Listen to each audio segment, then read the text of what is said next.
श्री शिवाय नमस्तुभ्यम। ओम नमः शिवाय। हरे कृष्णा। हे प्रिय भक्तों, सावन मास के सोमवार के दिन जो भी भक्त बाबा भोलेनाथ की पूर्ण श्रद्धा के साथ पूजा अर्चना करता है और साथ ही सावन सोमवार की कथा को सुनता अथवा सुनाता है, उसकी हर मनोकामना भगवान भोलेनाथ की कृपा से पूर्ण होती है। तो आइए सुनते हैं सावन सोमवार व्रत कथा। तो एक बार प्रेम से बोलिए, गौरी पुत्र गणेश भगवान की जय, शिव शिवा की जय। हे प्रिय भक्तों, सावन सोमवार व्रत कथा के अनुसार किसी नगर में एक बहुत ही धनी व्यापारी रहता था। दूर दूर के नगरों तक उसका व्यापार बहुत फैला हुआ था। नगर के सभी लोग उस व्यापारी का बहुत सम्मान करते थे। उसके पास सब कुछ था। इतना सब कुछ संपन्न होने के बाद भी वह व्यापारी बहुत दुखी रहता था। उसके दुखी रहने का कारण उसका कोई पुत्र नहीं था, जिसकी वजह से उसे हर समय यह चिंता सताती रहती थी कि मेरी मृत्यु के बाद मेरे व्यापार को कौन संभालेगा, मेरी मृत्यु के बाद मेरा उत्तराधिकारी कौन होगा। यही चिंता उसे हर समय सताती रहती थी। पुत्र प्राप्ति की इच्छा से व्यापारी प्रत्येक सोमवार भगवान शिव का व्रत किया करता था, पूजा किया करता था और शाम के समय शिव मंदिर में जाकर शिव जी के सामने घी का दीपक जलाया करता था।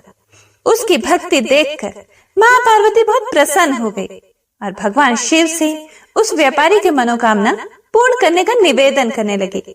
फिर भगवान शिव माता पार्वती से बोले, इस संसार में सबको उसके कर्म के अनुसार फल की प्राप्ति होती है। जो प्राणी जैसा कर्म करते हैं उन्हें वैसा ही फल प्राप्त होता है। शिव जी द्वारा समझाने के बावजूद भी माँ पार्वती नहीं मानी। उस व्यापारी के मनोकामना पूर्ति हेतु वे शिव जी से बार बार अनुरोध करती रही। अंत में माता के आग्रह को देखकर भगवान भोलेनाथ को उस व्यापारी को पुत्र प्राप्ति का वरदान देना पड़ा।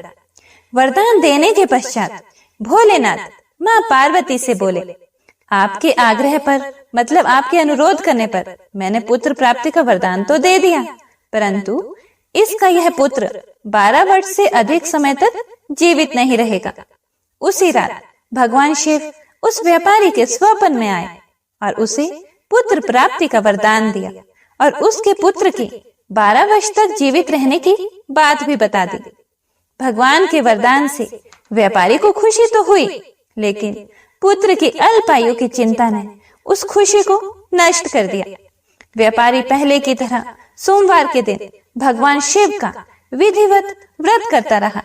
कुछ महीनों के बाद उसके घर एक अति सुंदर बालक ने जन्म लिया और घर में खुशियां ही खुशियां भर गई।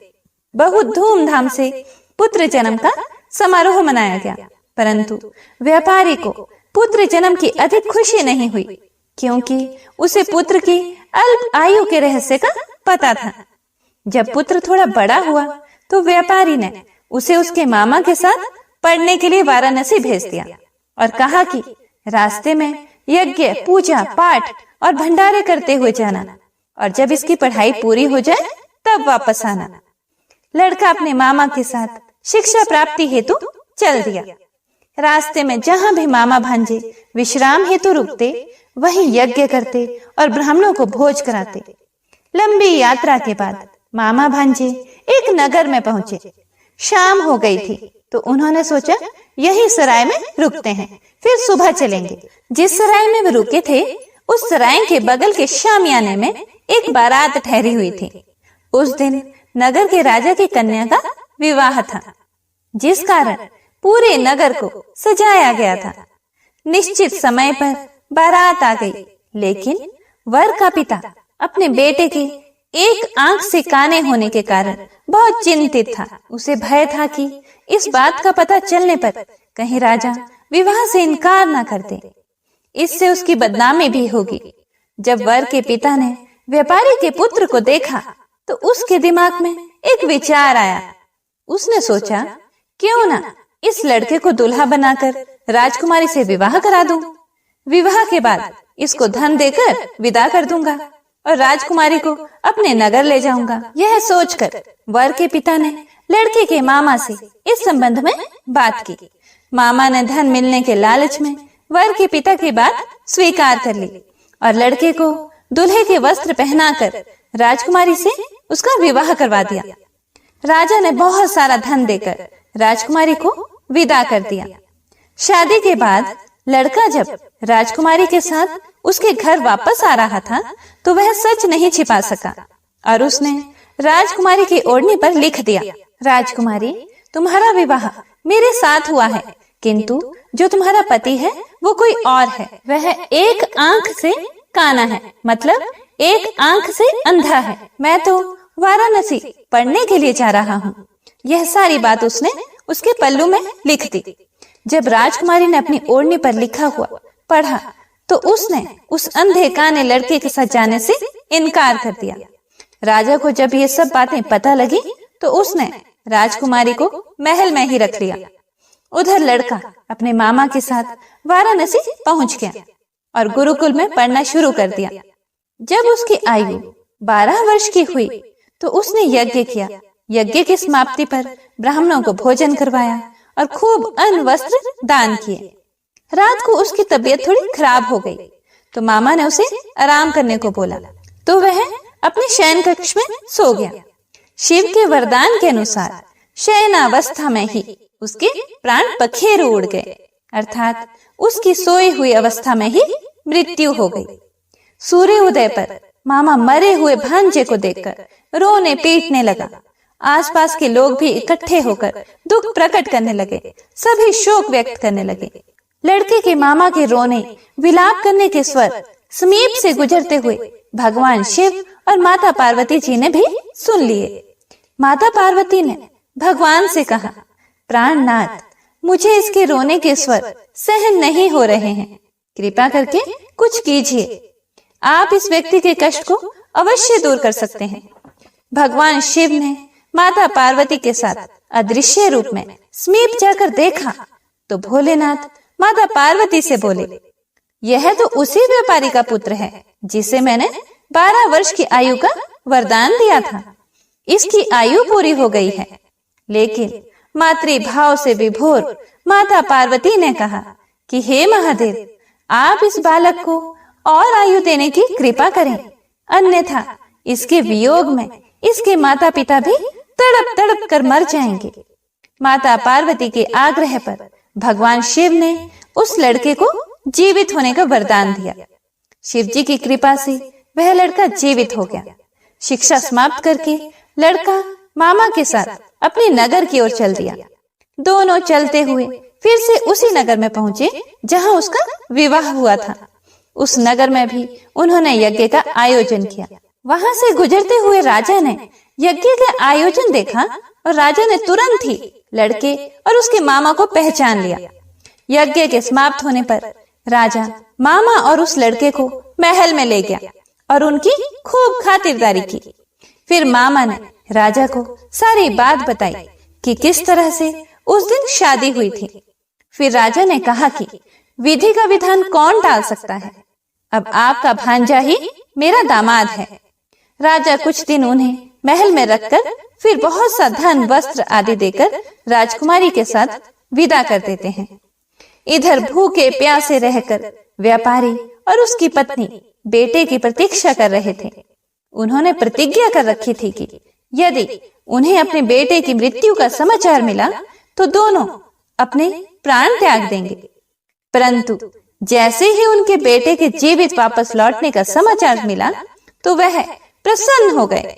वह अपनी पत्नी और मित्रों के साथ नगर के द्वार पर पहुंचे। अपने बेटे के विवाह का समाचार सुनकर पुत्र वधू राजकुमारी को देखकर उसकी खुशी का ठिकाना न रहा।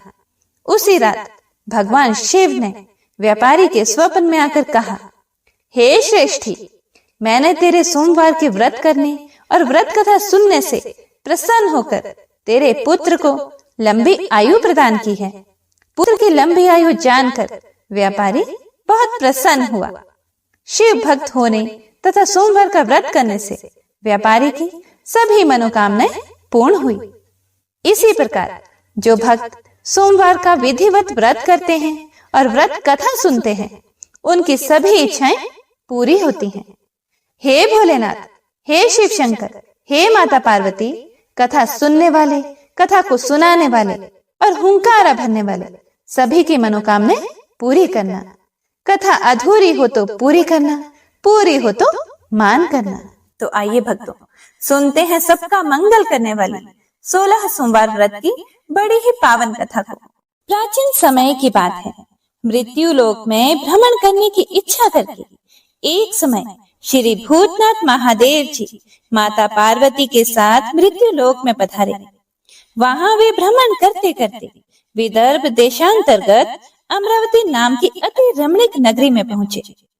अमरावती नगरी अमरापुरी के सदृश सब प्रकार के सुखों से परिपूर्ण थी। उसमें वहां के महाराजा द्वारा बनाया हुआ अति रमणीक शिव जी का मंदिर था। उसमें भगवान शंकर भगवती पार्वती के साथ उस मंदिर में निवास करने लगे। हे प्रिय भक्तगणों, एक समय माता पार्वती ने प्राणपति को प्रसन्न देखकर मनोविनोद करने की इच्छा से बोली, हे महाराज, आज तो हम दोनों चौसर खेलेंगे। शिव जी ने प्राण प्रिया की बात को मान लिया और चौसर खेलने लगे। उसी समय इस स्थान पर मंदिर का पुजारी ब्राह्मण मंदिर में पूजा करने को आया।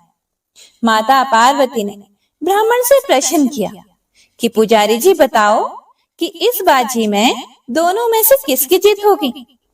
ब्राह्मण ने बिना सोचे विचारे ही शीघ्रता से बोल दिया कि महादेव जी की ही जीत होगी। थोड़ी ही देर में बाजी समाप्त हो गई और पार्वती जी की विजय हुई। अब तो पार्वती जी ब्राह्मण को झूठ बोलने के अपराध के कारण श्राप देने को तत्पर हुई। तब महादेव जी ने पार्वती जी को बहुत समझाया, परंतु उन्होंने ब्राह्मण को कोढ़ी होने का श्राप दे दिया। कुछ समय के बाद पार्वती जी के श्रापवश पुजारी के शरीर में कोढ़ पैदा हो गया। इस प्रकार पुजारी अनेक प्रकार से दुखी रहने लगा। इस तरह के कष्ट भोगते हुए पुजारी को जब बहुत दिन हो गए, तो एक दिन देवलोक की अप्सराएं शिव जी की पूजा करने उसी मंदिर में पधारी और पुजारी के कष्ट को देखकर बड़े दया भाव से उससे रोगी होने का कारण पूछने लगे। तब पुजारी ने निसंकोच सब बातें उनसे कह दी। फिर वे अप्सराएं बोली कि हे पुजारी जी, अब आप अधिक दुखी मत होना। भगवान शिव जी आपके कष्ट को दूर कर देंगे। अब आप सब व्रतों में श्रेष्ठ 16 सोमवार का व्रत भक्ति भाव से करो। तब पुजारी अप्सराओं से हाथ जोड़कर विनम्र भाव से 16 सोमवार व्रत की विधि पूछने लगे। अप्सराएं बोली कि जिस दिन सोमवार हो उस दिन भक्ति के साथ व्रत करें, स्वच्छ वस्त्र पहने, संध्या व उपासना के बाद आधा सेर गेहूं का आटा लें, उसके 3 अंग बना लें और घी, गुड़, दीप, नैवेद्य, पुंगी फल, बेलपत्र, जनेऊ जोड़ा, चंदन, अक्षत, पुष्प आदि के द्वारा प्रदोष काल में भगवान शंकर का विधि से पूजन करें। उसके बाद 3 अंगों में से एक शिव जी को अर्पण करें, बाकी 2 को शिव जी का प्रसाद समझकर उपस्थित जनों में बांट दें और अपने आप भी प्रसाद पावें। इस विधि से 16 सोमवार व्रत करें। तत्पश्चात 17वें सोमवार के दिन पाव सेर पवित्र गेहूं के आटे की बाटी बनावें, उसमें घी और गुड़ मिलाकर चूरमा बनावें और शिव जी का भोग लगाकर उपस्थित भक्तों में बांटें और अपने सपरिवार भी प्रसाद ले लें, तो भगवान शिव जी की कृपा से उसके मनोरथ पूर्ण हो जाते हैं। हे प्रिय भक्तजनों, ऐसा कहकर अप्सराएं स्वर्ग को चली गईं। ब्राह्मण ने यथा विधि 16 सोमवार व्रत किया तथा भगवान शिव जी की कृपा से रोग मुक्त होकर आनंद से रहने लगा।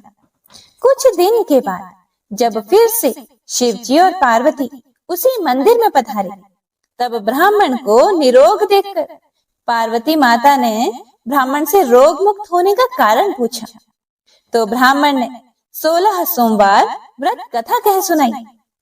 तब तो पार्वती जी अति प्रसन्न होकर ब्राह्मण से व्रत की विधि पूछकर स्वयं व्रत करने को तत्पर हुई।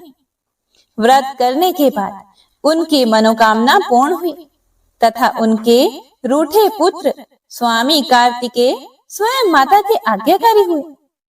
कार्तिकेय जी को अपने विचार परिवर्तन का रहस्य जानने की इच्छा हुई और माता से बोले, हे माता जी, आपने ऐसा कौन सा उपाय किया जिससे मेरा मन आपकी ओर आकर्षित हुआ? तब पार्वती जी ने वही 16 सोमवार व्रत कथा सुनाई। स्वामी कार्तिकेय जी बोले कि इस व्रत को मैं भी करूंगा, क्योंकि मेरा प्रिय मित्र ब्राह्मण दुखी दिल से परदेश गया है। हमें उससे मिलने की बहुत इच्छा है। कार्तिकेय जी ने भी इस व्रत को किया और उनका प्रिय मित्र मिल गया। मित्र ने इस आकस्मिक मिलन का भेद कार्तिकेय जी से पूछा तो वे बोले, हे मित्र, हमने तुम्हारे मिलने की इच्छा करके 16 सोमवार के व्रत किए थे। अब तो ब्राह्मण मित्र को भी अपने विवाह की बड़ी इच्छा हुई। उसने कार्तिकेय जी से व्रत की विधि पूछी और यथा विधि व्रत किया। व्रत के प्रभाव से जब वह किसी कार्यवश विदेश गया तो वहां के राजा की लड़की का स्वयंवर था। राजा ने प्रण किया था कि जिस राजकुमार के गले में सब प्रकार श्रृंगारित हथिनी माला डालेगी, मैं उसी के साथ प्यारी पुत्री का विवाह कर दूंगा। शिव जी की कृपा से ब्राह्मण भी स्वयंवर देखने की इच्छा से राजसभा में एक ओर जाकर बैठ गया। नियत समय पर हथिनी आई और उसने जयमाला उस ब्राह्मण के गले में डाल दी। राजा की प्रतिज्ञा के अनुसार बड़ी धूमधाम से कन्या का विवाह उस ब्राह्मण के साथ कर दिया और ब्राह्मण को बहुत सा धन और सम्मान देकर संतुष्ट किया। ब्राह्मण सुंदर राजकन्या पाकर सुख से जीवन व्यतीत करने लगा। एक दिन राजकन्या ने अपने पति से प्रश्न किया कि हे प्राणनाथ, आपने ऐसा कौन सा भारी पुण्य किया जिसके प्रभाव से हथिनी ने सब राजकुमारों को छोड़कर आपको वरण किया? फिर ब्राह्मण बोला, हे प्राण प्रिय, मैंने अपने मित्र कार्तिकेय जी के कथनानुसार 16 सोमवार का व्रत किया था, जिसके प्रभाव से मुझे तुम जैसी स्वरूपवान पत्नी की प्राप्ति हुई। व्रत की महिमा को सुनकर राजकन्या को बड़ा आश्चर्य हुआ और वह भी पुत्र की कामना करके व्रत करने लगी। शिव जी की दया से उसके गर्भ से एक अति सुंदर, सुशील, धर्मात्मा और विद्वान पुत्र उत्पन्न हुआ। माता पिता दोनों उस देव पुत्र को पाकर अति प्रसन्न हुए और उसका लालन पालन भले प्रकार से करने लगे। जब पुत्र समझदार हुआ तो एक दिन उसने अपनी माता से प्रश्न किया कि हे माता, आपने कौन सा तप किया है जो मेरे जैसा पुत्र आपके गर्भ से उत्पन्न हुआ? फिर माता ने पुत्र का प्रबल मनोरथ जान के अपने किए हुए 16 सोमवार व्रत को विधि के सहित पुत्र के सामने प्रकट किया। पुत्र ने ऐसे सरल व्रत को सब तरह से मनोरथ पूर्ण करने वाला सुना तो वह भी इस व्रत को राज्याधिकार पाने की इच्छा से हर सोमवार को यथा विधि व्रत करने लगा। उसी समय एक देश के वृद्ध राजा के दूतों ने आकर उसका एक राजकन्या के लिए वरण किया। राजा ने अपनी पुत्री का विवाह ऐसे सर्वगुण संपन्न ब्राह्मण युवक के साथ करके बड़ा सुख प्राप्त किया। वृद्ध राजा के दिवंगत हो जाने पर यही ब्राह्मण बालक गद्दी पर बैठाया गया, क्योंकि दिवंगत राजा के कोई पुत्र नहीं था। राज्य का अधिकारी होकर भी वह ब्राह्मण पुत्र अपने 16 सोमवार के व्रत को करता रहा। जब 17वां सोमवार आया तो विप्र पुत्र ने अपनी प्रियतमा से सब पूजन सामग्री लेकर शिव पूजा के लिए शिवालय में चलने के लिए कहा, परंतु प्रियतमा ने उसकी आज्ञा की परवाह नहीं की और दास दासियों द्वारा सब सामग्रियां शिवालय भिजवा दी और अपने आप नहीं गई। जब राजा ने शिव जी का पूजन समाप्त किया, तब एक आकाशवाणी राजा के प्रति हुई। राजा ने सुना कि हे राजा, अपनी इस रानी को राजमहल से निकाल दे, नहीं तो तेरा सर्वनाश कर देगी। आकाशवाणी को सुनकर राजा के आश्चर्य का ठिकाना नहीं रहा और तत्काल ही मंत्रणा गृह में आकर अपने सभासदों को बुलाकर पूछने लगा कि हे मंत्रियों, मुझे आज शिव जी की आकाशवाणी हुई है कि राजा, तू अपनी इस रानी को निकाल दे, नहीं तो ये तेरा सर्वनाश कर देगी। मंत्री आदि सब बड़े विस्मय और दुख में डूब गए, क्योंकि जिस कन्या के साथ राज्य मिला है, राजा उसी को निकालने का जाल रचता है। यह कैसे हो सकेगा? हे भक्तों, राजा ने अपनी पत्नी को उस नगर से, राज्य से निकाल दिया। रानी दुखी हृदय से भाग्य को कोसती हुई नगर से बाहर चली गई। बिना पद त्राण, फटे वस्त्र पहने, भूख से दुखी धीरे धीरे चलकर एक नगर में पहुंची। वहां एक बुढ़िया सूत काट कर बेचने को जाती थी। रानी की करुण दशा देखकर बोली, चल तू मेरा सूत बिकवा दे, मैं वृद्ध हूँ, भाव नहीं जानती हूँ। ऐसी बात बुढ़िया की सुनकर रानी ने बुढ़िया के सर से सूत की गठड़ी उतार कर अपने सर पर रख ली। हे भक्तगणों, थोड़ी ही देर बाद आंधी आई और बुढ़िया का सूत पोटली के सहित उड़ गया। बेचारी बुढ़िया पछताती रह गई और रानी को अपने साथ से दूर रहने को कह दिया। अब रानी एक तेली के घर गई तो तेली के सब मटके शिव जी के प्रकोप के कारण चटक गए। ऐसी दशा देखकर तेली ने रानी को अपने घर से निकाल दिया। इस प्रकार रानी अत्यंत दुख पाती हुई नदी के तट पर गई तो नदी का समस्त जल सूख गया। तत्पश्चात रानी एक वन में गई। वहां जाकर नदी में सीढ़ी से उतरकर पानी पीने को गई। उसके हाथ से जैसे ही जल स्पर्श हुआ, वैसे ही नदी का नील कमल के समान जल असंख्य कीड़ों में गंदा हो गया। रानी ने भाग्य पर दोषारोपण करते हुए उस जल को पी लिया। उसके बाद पेड़ की शीतल छाया में विश्राम करने लगी। वह रानी जिस पेड़ के नीचे जाती, उस पेड़ के पत्ते तत्काल ही गिरते। वन, सरोवर, जल की ऐसी दशा देखकर गौ चराते ग्वालों ने अपने गोसाई जी से, जो उस जंगल में स्थित मंदिर में पुजारी थे, ये बात कही। गोसाई जी के आदेशानुसार ग्वाले रानी को पकड़कर गोसाई के पास ले गए। रानी के मुख कांति और शरीर शोभा देखकर गोसाई जी समझ गए कि यह अवश्य ही कोई विधि की गति की मारी कोई कुलीन अबला है। ऐसा सोचकर पुजारी जी ने रानी के प्रति कहा कि हे पुत्री, मैं तुमको पुत्री के समान रखूंगा, तुम मेरे आश्रम में ही रहो, मैं तुमको किसी प्रकार का कष्ट नहीं होने दूंगा। गोसाई के ऐसे वचन सुनकर रानी को धीरज हुआ और आश्रम में रहने लगी। परंतु आश्रम में रानी जो भोजन बनाती, उसमें कीड़े पड़ जाते, जल भर के लाती, उसमें कीड़े पड़ जाते। अब तो गोसाई जी भी दुखी हुए और रानी से बोले कि हे बेटी, तेरे पर कौन से देवता का कोप है जिससे तेरी ऐसी दशा है? पुजारी की बात सुनकर रानी ने शिव जी की पूजा करने ना जाने की कथा सुनाई।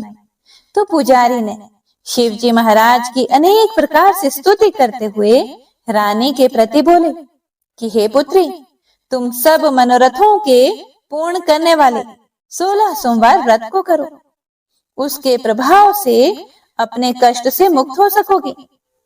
गोसाई की बात सुनकर रानी ने 16 सोमवार व्रत को विधिवत संपन्न किया और 17वें सोमवार को विधि विधान से पूजन किया।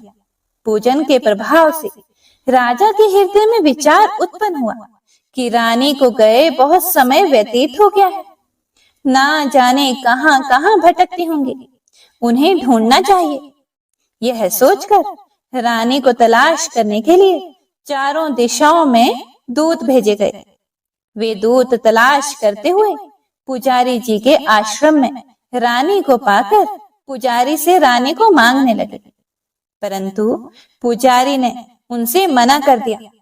तो दूत चुपचाप लौट गए और आकर महाराज के सम्मुख रानी का पता बतलाने लगे। रानी का पता पाकर राजा स्वयं पुजारी के आश्रम में गए और पुजारी से प्रार्थना करने लगे कि हे महाराज, जो देवी आपके आश्रम में रहती हैं वह मेरी पत्नी है। शिव जी के कोप से मैंने इनको त्याग दिया था। अब इस पर से शिव का प्रकोप शांत हो गया है, इसीलिए मैं इन्हें लेने आया हूं। आप इन्हें मेरे साथ चलने की आज्ञा दे दीजिए। हे भक्तगणों, गोसाई जी ने राजा के वचन को सत्य समझकर रानी को राजा के साथ जाने की आज्ञा दे दी। गोसाई की आज्ञा पाकर रानी प्रसन्न होकर राजा के साथ महल में आ गई। नगर में अनेक प्रकार के बधावे बजने लगे। नगर निवासियों ने नगर के दरवाजों पर तोरण व बंधनवारों से विविध विधि से नगर सजाया। घर घर में मंगल गान होने लगे। पंडितों ने विविध वेद मंत्रों का उच्चारण करके अपनी राज रानी का आवाहन किया। ऐसी अवस्था में रानी ने पुनः अपनी राजधानी में प्रवेश किया। महाराज ने अनेक तरह से ब्राह्मणों को दान आदि देकर संतुष्ट किया। याचकों को धन धान्य दिया। नगरी में स्थान स्थान पर सदा व्रत खुलवाए, जहां भूखों को खाने को मिलता था। इस प्रकार से राजा शिव जी की कृपा का पात्र हो राजधानी में रानी के साथ अनेक तरह के सुखों का भोग करते सोमवार व्रत करने लगे। विधिवत शिव पूजन करते हुए लोक में अनेकानेक सुखों को भोगने के पश्चात शिवपुरी को पधारे। ऐसे ही जो भी मनुष्य मन वचन कर्म द्वारा भक्ति सहित सोमवार का व्रत व पूजन इत्यादि विधिवत करता है, वह इस लोक में समस्त सुखों को भोगकर अंत में शिवपुरी को प्राप्त होता है। यह व्रत सब मनोरथों को पूर्ण करने वाला है। हे भोलेनाथ, कथा को सुनने वाले, सुनाने वाले और हुंकारा भरने वाले सभी पर अपनी कृपा दृष्टि बनाए रखना, सभी के मनोरथ पूर्ण करना। तो प्रेम से बोले शिव जी भगवान की जय, पार्वती माता की जय, सर्व देवी देवताओं की जय।